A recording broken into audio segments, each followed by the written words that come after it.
আপনারা গল্প শুনছেন গল্পকথন বাই কল্লোল এই চ্যানেলে। গল্প পাঠে আমি কল্লোল।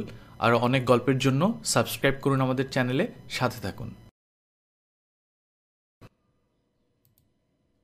অন্ধকারের মধ্যে পায়ের তলায় একটা লোহার সিঁড়ি অনুভব করতে পারলাম। তারপরে টাল সামলাতে না পেরে হুমড়ি খেয়ে পড়লাম ঘুটঘুটি অন্ধকার একটা ঘরে। শব্দ শুনে বোঝা গেল মুহূর্তে পেছনের দরজা ঘটাং করে বন্ধ হয়ে গেল। বেশিক্ষণ কিন্তু অন্ধকারে থাকতে হলো না। খানিক পরেই মাথার উপর একটা ফানুসের লণ্ঠনে বৈদ্যুতিক আলো জ্বলে উঠল। তারপর নিরেট এবং মসৃণ দেয়ালের একটা অংশ দরজার মতো খুলে গেল। একটু পরেই দুজন লোক ঘরে ঢুকল। তাদের মধ্যে একজন যে স্বয়ং নেতা তা মুহূর্তেই বোঝা গেল। অত্যন্ত ব্যক্তিত্বময় তার শরীর, যেন তা অস্মিতার প্রতিমূর্তি। শান্ত মুখের মধ্যে অদ্ভুত এক দৃঢ়তার ছাপ রয়েছে।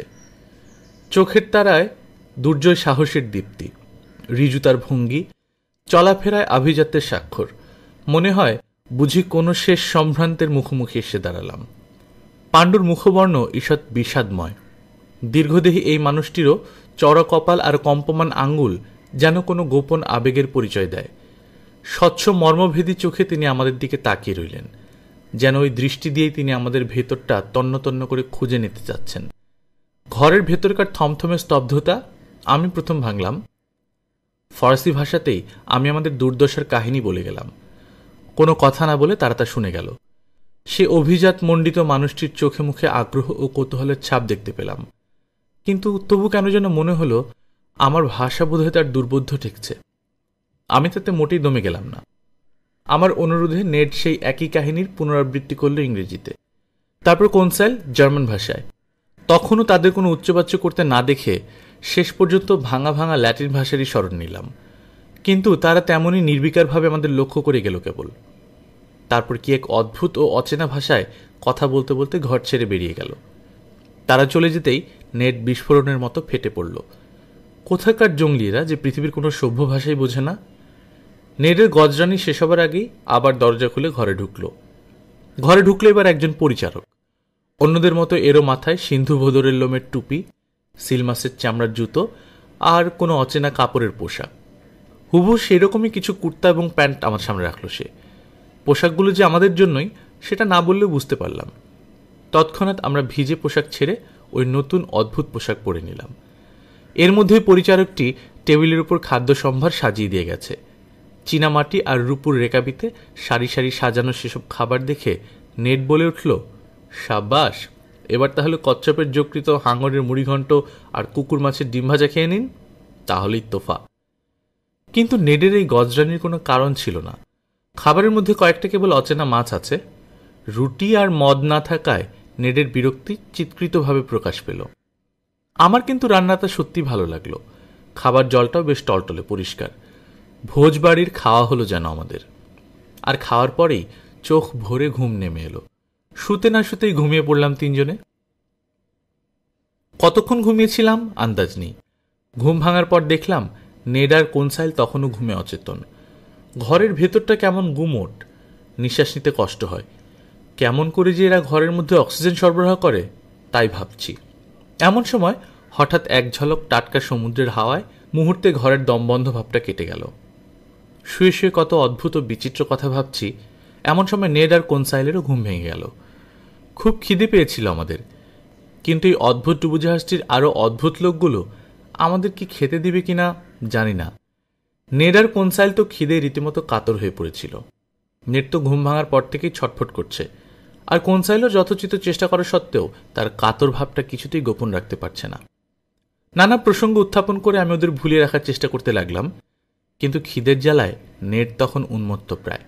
ঘরময় দাপাদাপি শুরু করে দিয়েছে সে, ক্রমাগত লাথি মারছে সেই দেয়ালে, আর সমান চিৎকার করে ডুবোজাহাজের প্রত্যেকটা আরোহীকে গোল্লায় পাঠাচ্ছে।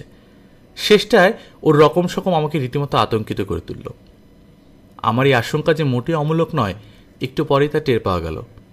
কিছুক্ষণ পর ঘরের দরজা খুলে একটা পরিচারক ঢুকতেই নেড আচমকা তার উপর খ্যাপা নেকড়ের মতো লাফিয়ে পড়ল।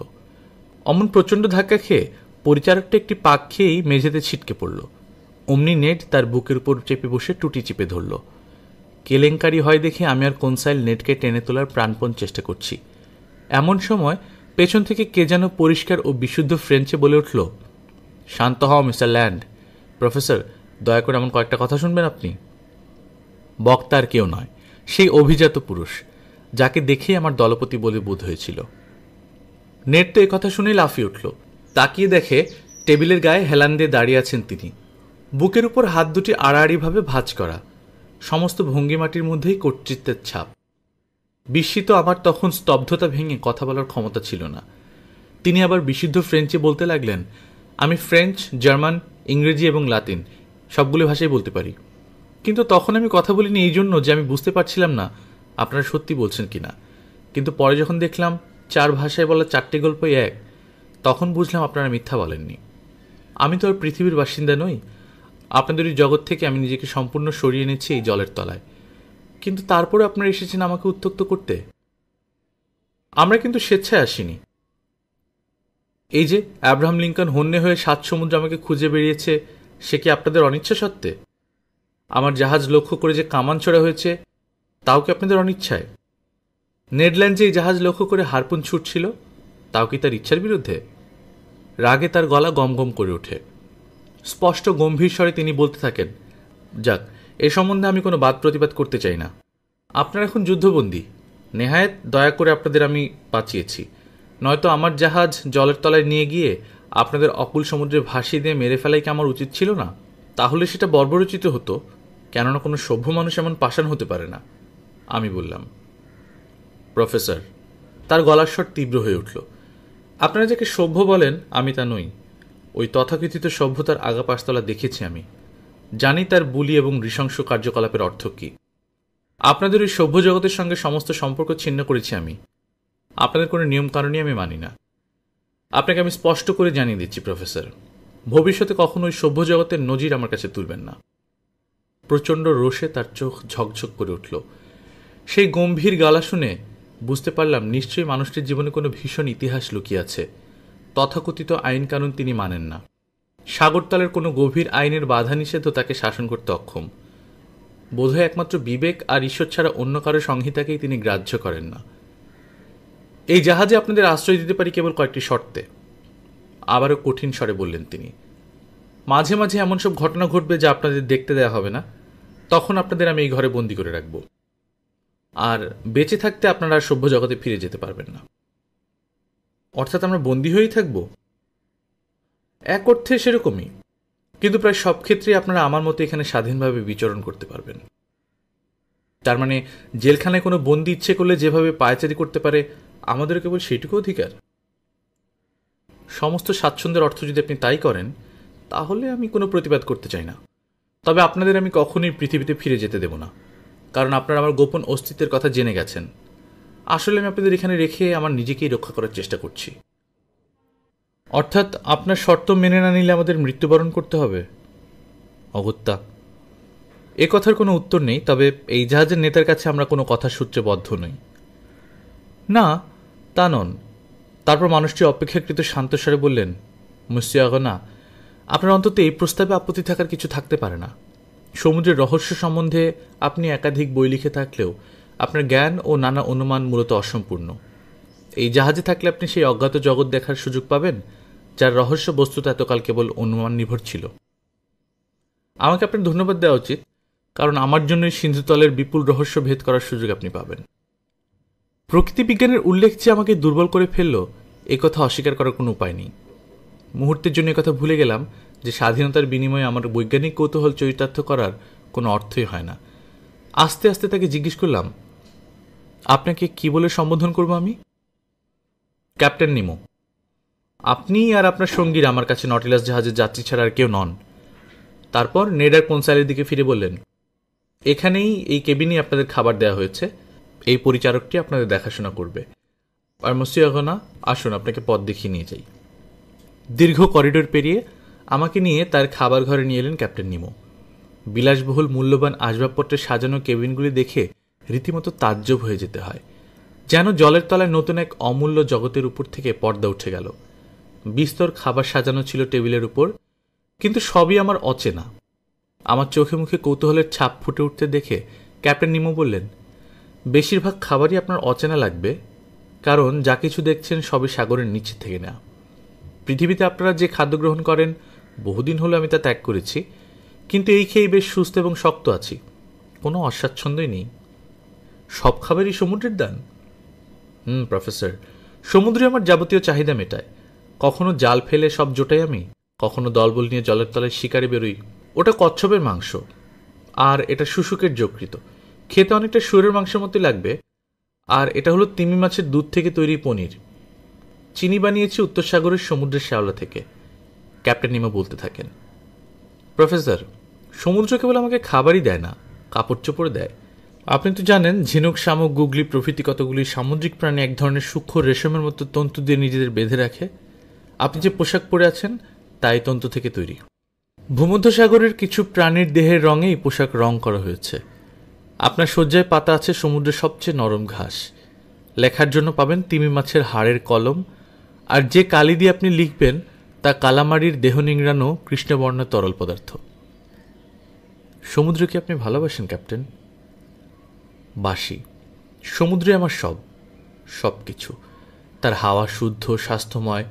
সমুদ্র হচ্ছে বিপুল একটা মরুভূমির মতো, যেখানে মানুষ কখনোই একা বোধ করে না, কারণ তার চারপাশে সে অনুভব করে প্রাণের স্পন্দন। এক অনিঃশেষ প্রাণস্রোত সেখানে অনন্ত বহমান। সমুদ্রের স্বৈরাচারী স্থান নেই। তারা হানাহানি করে মরে ডাঙায়, জলের উপর। ৩০ বাও নিচে তাদের কোনো ক্ষমতাই নেই। প্রফেসর, জলের মধ্যে থাকুন, দেখবেন স্বাধীনতা কেবলই সিন্ধুতলেই আছে। এই সাগরতলে কোনো স্বৈরাচারী প্রভু নেই। সেখানে আমি আমার স্বাধীন সত্তা বজায় রাখতে পারি। সেখানে আমি স্বাধীন, নিজের প্রভু। কথা বলতে বলতে প্রবল আবেগে উত্তেজিত হয়ে উঠলেন ক্যাপ্টেন নিমো। উত্তেজিতভাবে ঘরের মধ্যে পায়চারি করতে লাগলেন, কিন্তু একটু পরে আবার নিজেকে সামলে নিলেন। ঘুরে দাঁড়িয়ে বললেন, আসুন মসিয়াগনা, চলুন আপনাকে আমার নটিলাস ঘুরিয়ে দেখাই। ক্যাপ্টেন নিমো আমাকে কি দেখিয়েছিলেন নটিলাসে? সব কিছু। হয় এই ছোট্ট উত্তরটিতে পাঠকদের সন্তুষ্ট থাকতে হবে, আর নয়তো এই তথ্যটা মনে রাখতে হবে যে পাতার পর পাতা জুড়ে লিখলেও এই বিচিত্র ডুবোজাহাজটির ভিতরকার সম্পূর্ণ বর্ণনা কিছুতেই সম্পূর্ণ হবে না। দেখেছিলাম মস্ত গ্রন্থাগার, সব ভাষার সব রুচির বই সাজানো আছে থরে থরে, তবে সংখ্যায় বিজ্ঞানের বই বেশি। দর্শন, মাইথোলজি, কবিতা, সাহিত্য, ইতিহাস এদেরকেও কিন্তু অবহেলা করা হয়নি। দেখেছিলাম এমন এক বিচিত্র সংগ্রহশালা, সারা ইউরোপে যার কোনো তুলনা নেই। এমনকি কল্পনাকে অনায়াসে ছাড়িয়ে যায়। যাবতীয় দুর্লভ ও দুষ্প্রাপ্য বস্তু তো আছেই, তাছাড়া ছিল এমন অনেক বস্তু যার সন্ধান পৃথিবীর কোনো বিজ্ঞানী এখনো পায়নি। দেখেছিলাম রত্নশালা, যেখানে নানা রঙের, নানা আকারের ছোট বড় অসংখ্য মূল্যবান মুক্তা জমিয়ে রাখা হয়েছে। এই সংগ্রহের পেছনে যে পরিমাণ অর্থ ব্যয় করতে হয়েছে তার সামান্য এক ভাগও ৭ রাজাকে ফতুর করে দিতে পারে। অথচ এই অসীম ধনবান মানুষটির শয়নকক্ষ আমাকে আশ্চর্য করেছিল সবচেয়ে বেশি। যে কোনো সন্ন্যাসীর ঘর, নিরাভরণ এবং নিরাবরণ। একটা লোহার খাট, একটা ছোট্ট টেবিল, আর হাত ধোবার একটা বেসিন ছাড়া আর কিছুই নেই। এই অতুল ঐশ্বর্যের পাশেই এই সুকঠোর ব্যক্তিত্ব, তার সম্পর্কে কিরকম যেন একটা দুর্বল করে ফেলল আমাকে। তারপর এই বিদ্রোহী মানুষটি আমাকে নটিলাসের সব যন্ত্রপাতি বুঝিয়ে দিয়েছিলেন। নাবিকরা যেসব যন্ত্রপাতি ব্যবহার করে তার কোনোটা তার সংগ্রহ থেকে বাদ যায়নি। নটিলাসের যে দানবিক শক্তি ৭ সমুদ্রকে কাঁপিয়ে তুলেছে তার মূল হল বিদ্যুৎ। সমুদ্র জল থেকে সোডিয়াম বের করে দিয়ে অনায়াসে এবং অতি সস্তায় অফুরন্ত বিদ্যুৎ শক্তি বানিয়ে নেয় নটিলাস। তার প্রচণ্ড গতিবেগ, আলো এবং উত্তাপের উৎসই হচ্ছে এই অফুরান বিদ্যুতের ভাণ্ডার সমুদ্রতল। শক্তিশালী পাম্প দিয়ে একটি এয়ারটাইট রুমে প্রচুর বাতাস জমিয়ে রাখতেন, যাতে জলের তলায় একটানা অনেকদিন থাকতে হলেও কোনো অসুবিধা না হয়। বিদ্যুৎ চালিত ঘড়ি, জাহাজের গতিমাপক স্বয়ংক্রিয় যন্ত্র, জলস্তরের তাপমাত্রা মাপবার যন্ত্র, অতিরিক্ত গিয়ার প্রভৃতি নানাবিধ জিনিস তিনি এক এক করে আমাকে দেখালেন। নটিলাসের ঠিক মাঝখানে একটা কুয়োর মতো খাড়া সুড়ঙ্গ দেখতে পেলাম। কুয়োর উপরে একটা ঘোরানো সিঁড়ি উঠে গেছে। এটা যে কি বা কেন আছে আমি কিছুই বুঝতে পারছিলাম না। আমার কৌতূহলী চাহনি দেখে ক্যাপ্টেন নিমো জানালেন, উপরে আমার নৌকা আছে প্রফেসর। তাই নাকি? কিন্তু নৌকায় চড়তে হলে নিশ্চয়ই নটিলাসকে জলের উপরে যেতে হয়? না, মোটেই না। নৌকার উপরে নিচে দুটি ঢাকনি আছে। নিচেরটা বন্ধ করে বাঁধন খুলে দিলেই ছিপির মতো নৌকাটা জলের উপর ভেসে ওঠে। তারপর পাটাতনের উপরকার ঢাকনি খুলে মাস্তল লাগিয়ে পাল তুলে দাঁড় টানলেই হলো। কিন্তু ফিরে আসেন কি করে? আমি আসছি না, বরং নটিলাসই আমার কাছে যায়। বৈদ্যুতিক তারের সাহায্যে বার্তা পাঠালেই জাহাজ চলে যায় আমার কাছে। নটিলাসের আরেক দিকে গিয়ে সমুদ্রের নোনা জল পরিশ্রুত করে টলটলে পানীয় জল তৈরির ব্যবস্থা দেখলাম। ইঞ্জিন ঘরটা ছিল সবচেয়ে পেছনে। এখান থেকে প্রচণ্ড বেগ নিয়ে নটিলাসের প্রপেলার ঘুরিয়ে ঘন্টায় এমনকি ৪৫ নট বেগেও জাহাজ চালানো যায়। সব দেখে শুনে আমরা আবার গ্যালারি ঘরে ফিরে এলাম। একটা সোফায় বসতে বসতে বললাম, ক্যাপ্টেন নিমো, সবই দেখতে পেলাম, কিন্তু এখনও অনেক তথ্য আমার কাছে গোপন এবং রহস্যময় থেকে গেল।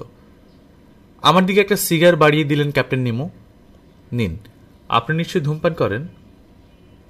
সে কি, আপনার এখানে চুরুটও খান নাকি? নিশ্চয়ই।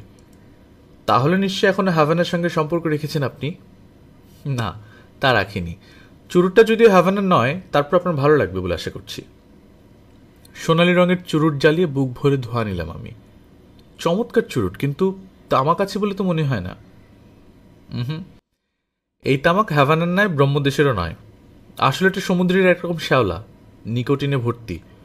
অবশ্যই শ্যাওলা যে খুব বেশি পরিমাণ পাওয়া যায় তা না। আপনার যদি চুরুট ভালো লেগে থাকে তাহলে আপনি যত ইচ্ছে খেতে পারেন। চুরুট খেতে খেতে আমি বললাম, নটিলাসের রহস্য কিন্তু আমার কাছে এখনো গোপন থেকে গেল।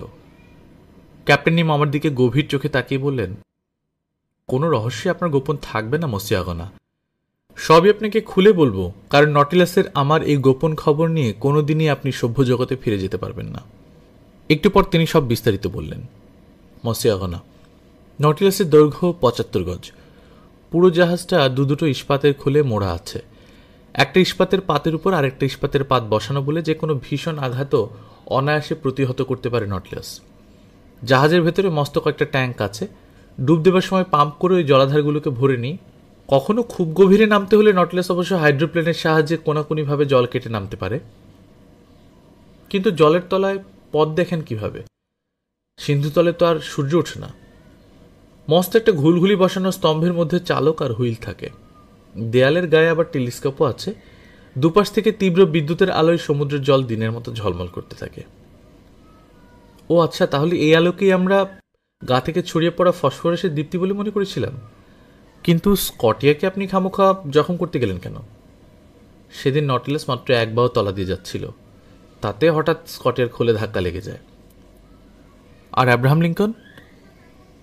এটা ভুলে যাবেন না যে আব্রাহাম লিঙ্কন আমাকে আক্রমণ করেছিল, তাই আত্মরক্ষার জন্য আপনাদের জাহাজকে কেবল বিকল করে দিয়েছিলাম, ডুবিয়ে দিইনি। আমি তৎক্ষণাৎ প্রসঙ্গ পাল্টে ফেললাম। তাছাড়া নটিলাস সম্বন্ধে আমার শ্রদ্ধা ও বিষয় তখন অসীমে পৌঁছেছিল। জিজ্ঞেস করলাম, আচ্ছা, এত বড় জাহাজটা এত গোপনে আপনি তৈরি করলেন কোথায়? কাকপক্ষীয় তার কথা টের পেল না। একটা নির্জন দ্বীপে। টুকরা টুকরা অংশগুলি আমি এক জায়গায় কিনিনি, তাহলে লোকে সন্দেহ হতে পারত। নানা দেশ থেকে নানা অংশ আনিয়েছিলাম।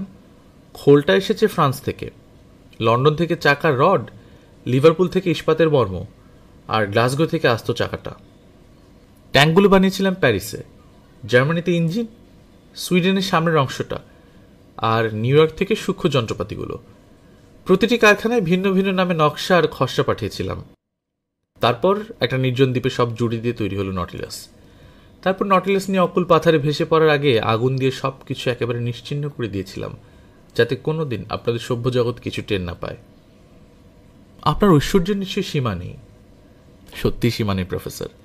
ফ্রেঞ্চদের সমস্ত জাতীয় ঋণ আমি অনায়াসে নিজের কোনো অসুবিধা না করে মিটিয়ে দিতে পারি। ক্যাপ্টেন নিমো এমনভাবে কথাটা নির্বিকারভাবে বলল, আমি একটু ভ্যাবাচাকা খেয়ে গেলাম। তিনি কি তাহলে আমাকে উজবুক বানাতে চাচ্ছেন? এবার প্রফেসর, ক্যাপ্টেন নিমো বললেন, আমরা সমুদ্রে যাত্রা শুরু করব। আবার এক আস্ত পৃথিবী ঘুরে আসবে নটিলাস সমুদ্রের তলা দিয়ে। আমাকে গিয়ে যাত্রার ব্যবস্থা করতে হয়।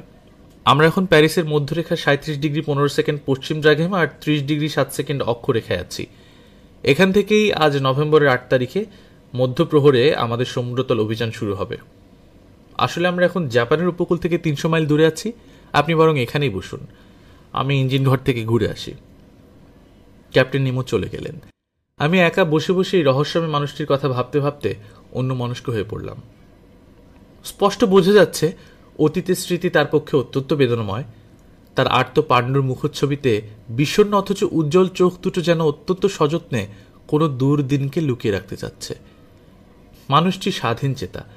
যতক্ষণ কথা হলো ততক্ষণই কেবল স্বাধীনতার কথা উল্লেখ করেছেন বারবার। তবে তিনি কি কোনো পরাধীন দেশের মানুষ? কোন দেশের মানুষ তিনি? কেন তিনি পৃথিবীকে এমন ঘৃণা করেন? কেন এই মানবজাতি সম্পর্কে তার অবজ্ঞা ও ঘৃণার শেষ নেই? কেন তার গলার স্বর মাঝে মাঝে অমন তীব্র ও ভীষণ হয়ে ওঠে? কতক্ষণ ধরে এসব কথা ভাবছিলাম বলতে পারবো না। হঠাৎ অন্যমনস্কভাবে চোখ গিয়ে পড়ল টেবিলের উপরকার মস্ত ভূগোলকটার উপর। তারপর ভালো করে তাকিয়ে আঙুল রেখে দেখলাম আমরা কোথায় আছি, কোনখানে ওই দ্রাঘিমা আর অক্ষরেখা পরস্পরকে ছেদ করেছে। ডাঙায় যেমন নদী থাকে, সাগরের নিচেও নদী থাকে। তাপমাত্রা আর রঙের তারতম্য থেকে এই বিশেষ স্রোতগুলোকে শনাক্ত করতে হয়। এদের ভেতর সবচেয়ে বিখ্যাত হলো গালফ স্ট্রিম। এই স্রোত ধরেই আমরা এখন ছুটে চলেছি। জাপানিরা এই সমুদ্রের নদীকে বলে কুরুশিফ, অর্থাৎ কালো নদী। বঙ্গোপসাগর থেকে বেরিয়ে এই স্রোত মালাক্কা প্রণালী অতিক্রম করে এশিয়ার উপকূল ধরে এগুতে এগুতে একেবারে উত্তর প্রশান্ত মহাসাগর এসে পড়ে। এই সামুদ্রিক স্রোতটির রং এত গাঢ় নীল যে প্রায় কালো বলেই বোধ হয়। আর এই স্রোত শুধু কালো যে তা নয়, বেশ উষ্ণ। ভূগোলকের উপর আঙুল রেখে এই কালো নদীর গতিপথ দেখছি, এমন সময় ঘরে ঢুকলো নেড আর কনসাইল। সংগ্রহশালাটি দেখে তারা দুজনেই হতবাক, কিন্তু নেডল্যান্ড ডাকাবুকো একরোখা লোক, তা দেখে সহজে ভুলবে কেন? কি করে এই নটিলাস নামক জেলখানা থেকে পালানো যায় সেটাই তার কাছে একমাত্র চিন্তা। কথাবার্তার মধ্যে বারবার ঘুরিয়ে ফিরিয়ে সেই একই প্রসঙ্গ উত্থাপন করছে। একসময় হঠাৎ সব অন্ধকার হয়ে গেল। নেডল্যান্ড কি একটা কথা বলতে চাচ্ছিল, কিন্তু হঠাৎ এই গভীর অন্ধকার নেমে এলো বলে তার মুখের কথা মুখেই রয়ে গেল। কি যে করব কিছুই বুঝতে পারছিলাম না। এই অন্ধকার কি কোনো ভীষণ অমঙ্গলের সংকেত, নাকি নটিলাসের যাত্রার সূচনা, তা আমার কাছে স্পষ্ট ছিল না। শুধু একটা ঘর ঘরের শব্দ ছাড়া আর কোনো সারা শব্দ নেই। নেডল্যান্ড শুধু বলল, এইবার সব শেষ। আচমকা সেলুনের দুপাশে দুটো আয়তাকার কাচের মধ্য দিয়ে উজ্জ্বল আলো দেখা দিল। অমনি সিন্ধুতল ঝলমল হয়ে উঠল। ওই পুরো কাচ ছাড়া আমাদের সঙ্গে সমুদ্রের আর কোনো ব্যবধান রইল না। ওই কাচের ওপাশে যে অপরূপ দৃশ্য ফুটে উঠল তা কোনোদিনই ভুলবার নয়। প্রকৃতির হাতে গড়া এক বিপুল জলাধারে আলো এসে পড়ল আর উদ্ঘাটিত করে দিল এক বিস্ময়কর দৃশ্য, যেখানে প্রাণের স্রোত বয়ে চলেছে অবিশ্রাম, যেখানে সবুজ শ্যাওলার ফাঁকে ফাঁকে স্বচ্ছন্দ ও স্বাধীন মাছেরা খেলা করে বেড়াচ্ছে। কত বিভিন্ন জাতের, কত রূপের, কত আকারের মাছ। আলোর রেখা যেন তাদের টান দিয়েছিল, তাই আকৃষ্ট হয়ে ছুটে এসেছিল অগণিত মাছের ঝাঁক। যেন কোনো তৃতীয় নয়ন চোখের সামনে থেকে কোনো এক বৃষ্টি পর্দা তুলে দিয়ে আশ্চর্যকে উন্মোচন করে দিল। আমি যখন মুগ্ধ বিষয়ে এই আশ্চর্য দৃশ্যে তন্ময় হয়ে আছি, তখন নেড কিন্তু মৎস্যকুলের মধ্যে কোনটা সুখাদ্য আর কোনটা অখাদ্য তাই নিয়ে মহাসংকটে পড়েছে। প্রায় 2 ঘন্টা ধরে আমি আশ্চর্য মৎস্য বাহিনীকে দেখে গেলাম। চেনা অচেনা মাছের বাহিনী নটিলাসের আলোর রেখা ধরে ছুটে এলো এবং তার পেছন পেছন ম্যাকারেল, স্যালামেন্ডার, সার্মুলেট, সাগরের সাপ, কত কি। তারপর হঠাৎ সেই পুরো কাছের জানালা বন্ধ হয়ে গেল আর সেলুনের মধ্যে উজ্জ্বল আলো জ্বলে উঠল। সেই অপরূপ দৃশ্য হারিয়ে গেল মুহূর্তে, কিন্তু অনেক পরেও আমার ঘুমের মধ্যে স্বপ্নে হানা দিল সেসব উজ্জ্বল, মসৃণ, বিকট সুন্দর মৎস্যবাহিনী। সাগরের সেই বাসিন্দারা, নটিলাসের কাচের জানালা দুটি কোনো তৃতীয় নয়নের মতো হয়ে আমার সামনে যাদের চাঞ্চল্য, স্পন্দন ও খেলা উন্মোচন করে দিয়েছিল। পরপর 7 দিন ক্যাপ্টেন নিমোর কোনো পাত্তাই পাওয়া গেল না। একবারও তার সঙ্গে দেখা হলো না, আমাদের কোনো কথা হলো না। একা একা ঘুরে বেড়ালাম তার গ্রন্থাগারে এবং সংগ্রহশালায়। আর নটিলাস ছুটে চলল সেই সিন্ধুতলের চঞ্চল স্রোতের মধ্য দিয়ে তার নির্দিষ্ট পথ ধরে। ক্যাপ্টেন নিমোর কোনো দেখা না পেয়ে নেড আর কনসাইল বেশ বিচলিত হয়ে পড়ল। তাহলে আশ্চর্য এই মানুষটি কি হঠাৎ অসুস্থ হয়ে পড়েছেন, নাকি আমাদের সম্বন্ধে তার মত আর সিদ্ধান্ত পরিবর্তন হয়েছে? আমার মনে হলো হঠাৎ আড়ালে চলে যাওয়াটা বুঝি তার রহস্যময় স্বভাবের একটা বিশেষ দিক। নিজের চারপাশে কোনো দেয়াল তুলে দিতেই তিনি ভালোবাসেন। জানি না কেন এই মানুষটি আমার সমস্ত চেতনাকে যেন নাড়িয়ে দিয়েছেন। হঠাৎ 16 নভেম্বর আমার কামরায় টেবিলের উপর একটা চিরকুট পেলাম। অনেকটা জার্মান ধরনের হরফে লেখা চিঠি, গথিক স্টাইল হ্যান্ডরাইটিং। ক্রেসপো আইল্যান্ডের জঙ্গলে আগামীকাল সকালে ক্যাপ্টেন নিমো শিকারে যাবেন বলে স্থির করেছেন। এই শিকারে তিনি অধ্যাপক আহনা এবং তার সঙ্গীদের সাহচর্য পেলে অত্যন্ত আনন্দিত বোধ করবেন। নেড আর কনসাইল তো এই আমন্ত্রণ পেয়ে উল্লসিত হয়ে উঠল। অনেক দিন পর পায়ের তলায় শক্ত মাটি পাওয়া যাবে, এটা কি কম আনন্দের কথা? কিন্তু তাদের এই আনন্দ পরের দিনই মিলিয়ে গেল যখন পরের দিন সকালে নাস্তার সময় খাবার টেবিলে ক্যাপ্টেন নিমোর সঙ্গে দেখা হলো। তখন স্পষ্ট করে জানা গেল আমরা ক্রেসপো আইল্যান্ডে যাচ্ছি বটে, কিন্তু দ্বীপের উপরে নয়, নিচের জলের তলায়। সাগরতলের সেই সুন্দর বনের অধীশ্বর ক্যাপ্টেন নিমো। সেখানেই আমরা বন্দুক নিয়ে পায়ে হেঁটে শিকারে বেরোব। সাগরের তলায় পায়ে হেঁটে শিকার, বন্দুক নিয়ে? আমার বিস্ময়ে অস্ফুট কতগুলি কথায় মুখর হয়ে উঠল। প্রফেসর, আপনি ভাবছেন লোকটা বুঝি পাগল, তাই না? যদি তা ভেবে থাকেন তাহলে আমার সম্পর্কে ভুল ভাবছেন। আমার মতো আপনি নিশ্চয়ই জানেন যে জলের তলাতেও মানুষ বেঁচে থাকতে পারে যদি সে নিজের শ্বাস প্রশ্বাসের জন্য যথেষ্ট পরিমাণ হাওয়া নিয়ে যেতে পারে। আমাদের সঙ্গে প্রচুর অক্সিজেন থাকবে, সিলিন্ডারের মধ্যে নিয়ে যাব। রাসায়নিক প্রক্রিয়ায় এই বাতাস তৈরি হবে, আর সেটা একটা বিশেষ ধরনের ছাঁকনি দিয়ে ছেঁকে এই বাতাসটাকে হালকা করে আমাদের নাকে পৌঁছানো হবে। মাথা ঢাকা থাকবে ডুবুরিদের মতো পিতলের একটা শিরস্ত্রাণে। এই বন্দোবস্তে অন্তত 9-10 ঘন্টা বাতাস সরবরাহ করা যাবে। কিন্তু জলের তলায় আপনি দেখতে পাবেন কি করে? কেন? আমাদের সাথে বৈদ্যুতিক মশাল বাঁধা থাকবে। আর বন্দুক? জলের তলায় বন্দুক কিভাবে কাজে লাগবে? প্রফেসর, এ সাধারণ বন্দুক নয়, কম্প্রেসড বাতাসের চাপের গুলি ছুটে চলে। গুলিগুলি সব বৈদ্যুতিক, শিকারের গায়ে লাগলেই বোমার মতো ফেটে যায়। এক একটা বন্দুক এরকম 10টা করে গুলি থাকে।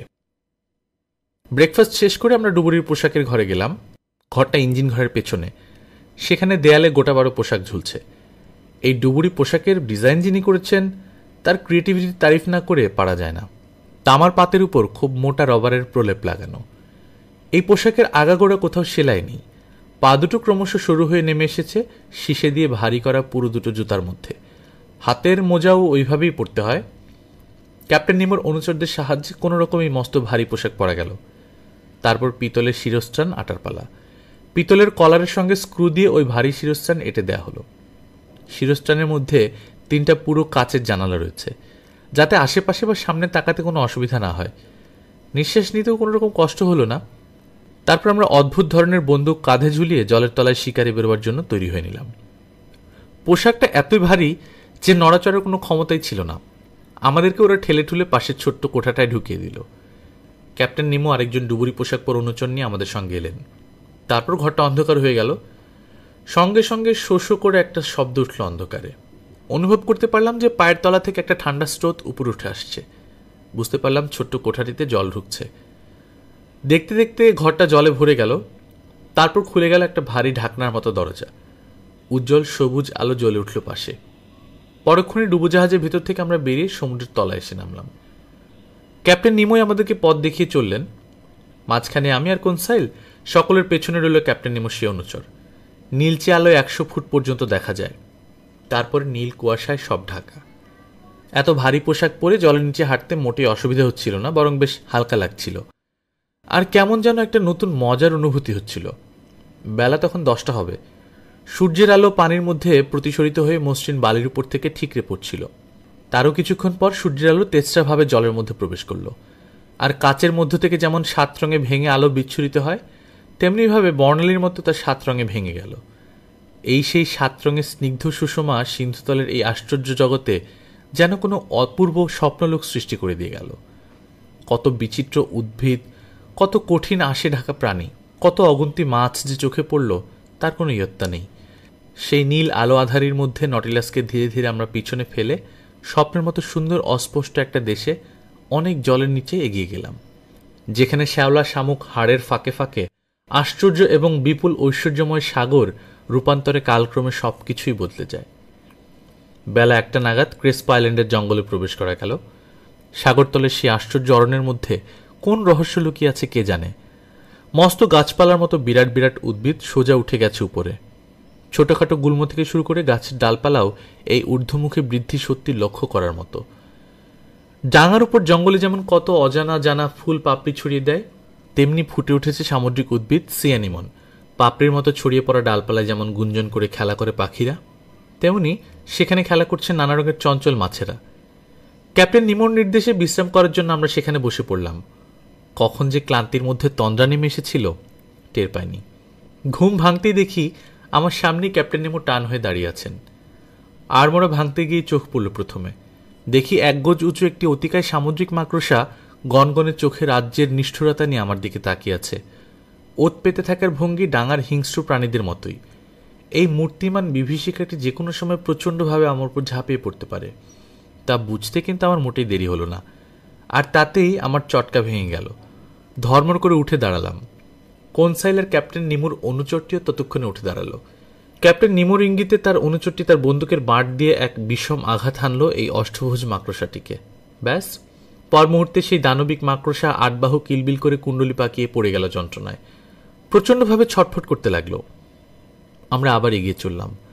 ক্রমশ ঢালু হয়ে নেমে যাচ্ছে সাগরতলের জমি। সেই গাঢ় নীল কুয়াশাও ক্রমশ সবকিছু ঢেকে ফেলছে। এখানে এসেই ক্যাপ্টেন নিমো বৈদ্যুতিক বাতি জ্বালিয়ে দিলেন। বল্লমের মতো আলোর ফলা অন্ধকারকে আক্রমণ করে হটিয়ে দিল। তারপরে সামনে তাকিয়ে দেখি গ্রানাইট পাথরের খাড়া দেয়াল। বোঝা গেল ক্রেসপো আইল্যান্ডের তলায় আসা গেছে। ক্যাপ্টেন নিমো থমকে দাঁড়িয়ে পড়লেন। এটাই তার রাজ্যের সীমা। তারপরে প্রবল কঠিন ডাঙা। এবার ফিরে যেতে হয়। ফেরার সময় নিমো আমাদের অন্য পথে নিয়ে এলেন। বেশ খানিকটা চড়াই বেয়ে ওঠার পর হঠাৎ একটা সামুদ্রিক শ্যাওলার ঝোপ লক্ষ্য করে বন্দুক ছুড়লেন। অমনি ছটফট করতে করতে একটা সিন্ধু ভোদর ছিটকে পড়ল। লম্বায় প্রায় 5 ফুট হবে। রূপলি আর বাদামি রঙের চামড়াটা নিশ্চয়ই খুব মূল্যবান। বোধ করি সেই জন্যই মরা ভোদরটিকে নিমোর অনুচরটি কাঁধের উপর ঝুলিয়ে নিল। ক্রমে আবার বালির রাজ্যে চলে এলাম। জল এখানে এতই কম যে মাঝে মধ্যে আমাদের উল্টো প্রতিবিম্ব দেখা যাচ্ছিল জলের উপর। দূরে নটিলাসের আলো ঝাপসাভাবে দেখা যাচ্ছে। নটিলাসকে দেখে তাড়াতাড়ি এগুতে যাব, অমনি এক ধাক্কায় নিমো আমাকে গুলমরাশির উপর ফেলে দিলেন। তার সঙ্গীটিও কোনসাইলকে তেমনি জোর করে ওই ঝোপের আড়লে শুইয়ে দিল। হঠাৎই আক্রমণের কারণ কি তা বোঝার আগে দেখি ক্যাপ্টেন নিমো মাথা নিচু করে আমার পাশে শুয়ে পড়েছেন।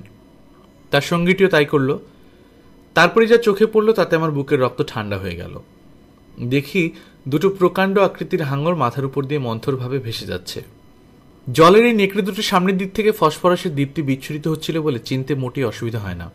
হাঙর, স্বচ্ছ স্ফটিকের মতো চোখ, বিকট মুখে সারি সারি প্রবল ভীষণ দাঁত, আর রূপার মতো পেট নিচ থেকে স্পষ্ট দেখা গেল। প্রায় ছুঁয়ে গেল তারা আমাদের। কিন্তু তবু যে দেখতে পেল না, এটা আমাদেরও পরম সৌভাগ্য। না হলে এই ভীষণ সাগর নেকড়ের সঙ্গে যুদ্ধে কি ফলাফল হতো কে জানে। 8 ঘন্টা পর নটিলাসে এসে পৌঁছালাম। বাইরের ঢাকনাটা তখনও খোলা। ভেতরে ঢোকার পর ঢাকনাটা বন্ধ করে ক্যাপ্টেন নিমো একটা বোতাম চেপে দিলেন। আস্তে আস্তে ঘরের জল নেমে গেল। ডুবুরি পোশাক খুলে রেখে আমরা যখন নিজের কামরার দিকে এগুচ্ছি, তখন ক্লান্তিতে অবসাদে আমার সারা শরীর ভারী হয়ে এসেছে।